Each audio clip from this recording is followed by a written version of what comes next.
오늘날 대다수 사람들은 오순절을 아마도 오순절파와 연관하여 떠올릴 수 있습니다. 또한 오순절파를 주로 교회에서 비켜난 상당히 시끄럽고 팔도 흔들고 방언을 하는 다소 열광적인 기독교 체험이나 실천으로 이해할 수 있습니다. 그러므로 오순절이 원래 무엇이고 무엇을 의미하는지를 잘 알아야 합니다. 1세기 유대인들에게 오순절은 6월절 이후 50일째 되는 날이었습니다. 그날은 농경 축제였습니다. 농부들이 작물의 첫 단을 가져다 감사의 표시이자 나머지 작물도 무사히 거두어 드리게 해달라는 기도로 하나님께 드리는 날입니다. 그러나 유대인들에게 6월절이나 오순절은 단순한 농경 축제가 아니었습니다. 이런 축제는 유대인들의 오랜 기억을 지배하는 위대한 이야기, 즉 하나님이 그 백성을 구출하여 아브라함에게 하신 약속을 성취하신 출애굽 이야기를 일깨워주는 축제였습니다. 6월절은 이스라엘 백성이 어린 양을 희생 제물로 드리고 이집트의 장자들을 죽는 날에 구원받은 날입니다. 이스라엘 백성은 바로 그날 밤 이집트를 떠나서 홍해를 건너 시내 광야로 갔습니다. 6월절이 지나고 50일 후에 그들은 시내산에 이르렀고 모세는 거기서 율법을 받았습니다.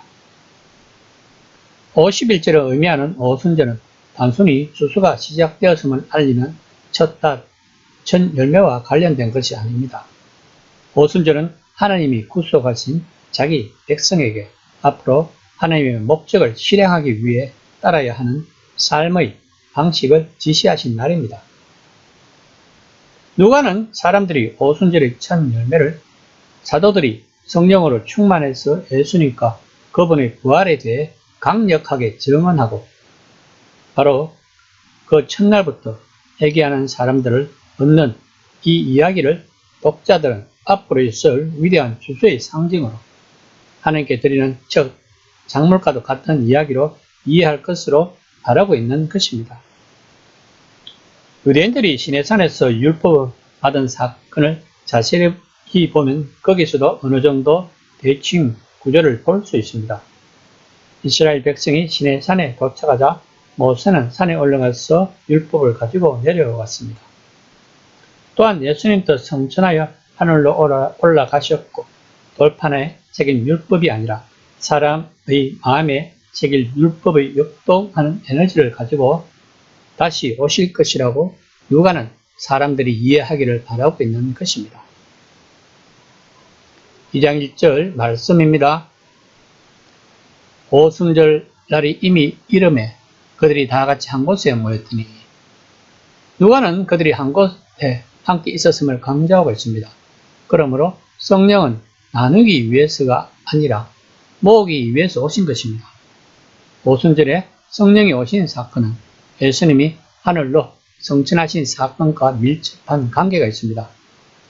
하늘에 계신 부활하신 예수님은 하늘과 땅이 합쳐진 새 창조로 변화된 땅의 첫 부분으로서 하나님의 영역에 계십니다.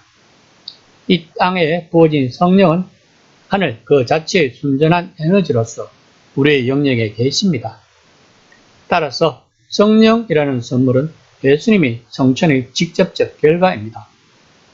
그러므로 예수님은 만유의 주이시므로 그분을 부르는 모든 사람, 그분을 따르는 모든 사람, 그분을 신뢰하는 모든 사람은 새로운 존재가 되고 새로운 일을 할 수 있는 그분의 능력과 에너지를 성령을 통해 받을 수 있는 것입니다.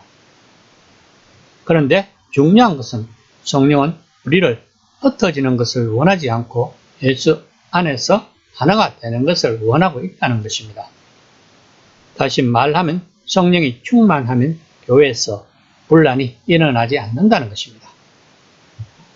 2장 2절에서 3절 말씀입니다. 얼른이 하늘로부터 급하고 강한 바람 같은 소리가 있어 그들이 앉은 온 집에 가득하며 마치 불의 혀처럼 갈라지는 것들이 그들에게 보여 각 사람 위에 하나씩 임하여 있더니 앞에서 우리가 성천에 대해 이야기한 관점에서 볼 때 이 바람이 하늘에서 왔다는 사실은 매우 중요합니다. 여기서 요점은 성령을 통해 하나님의 창조 능력의 일부가 하늘에서 땅으로 와서 이곳에서 일하신다는 것입니다. 그 목적은 사람에게 영성을 주어 이 땅의 것들과 무관하게 만드는 것이 아니라 땅을 하늘의 능력으로 변화시키는 것입니다. 그것도 예수님을 따르는 사람들이 몸과 생각과 마음과 삶으로 구성되어 있는 공동체에서 시작되었다는 것입니다. 바람과 불은 길들일 수 없는 야생의 힘입니다.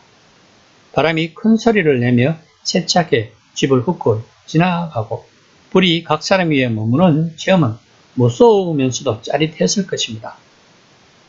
그러나 누가는 지금 분명 새로운 어떤 것, 위대한 운동을 개시한 어떤 것을 새참 바람이 함대를 출발시켜 바다로 나아가게 하는 모습을 혹은 작은 불꽃이 큰 산불로 번져가는 모습으로 설명하고 있는 것입니다. 이는 놀라고 허리둥절해하는 대부분 교육도 제대로 받지 못한 이 작은 그룹이 어떻게 그렇게 빨리 세상이 무시할 수 없는 강력한 세력이 되었는지를 설명하려고 하는 것입니다. 4절 말씀입니다.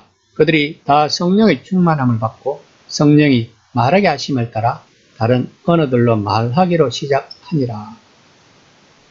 누가는 방언이라는 특이한 현상을 강조합니다. 방언은 지난 세기에 교회 일부에서 두드러지게 나타났습니다.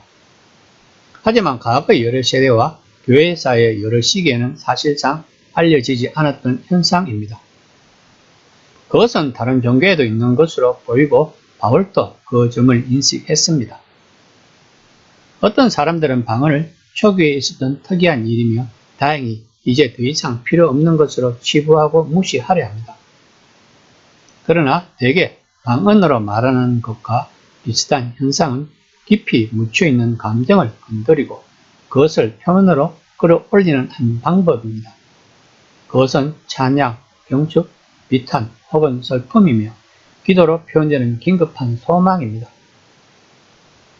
신약 성경에서 방언의 중요성을 보고도 그것이 여러 면에서 유용하다는 것을 분명하게 보고도 오늘날 교회가 방언을 배제해야 한다는 주장을 하기란 쉽지 않을 것입니다.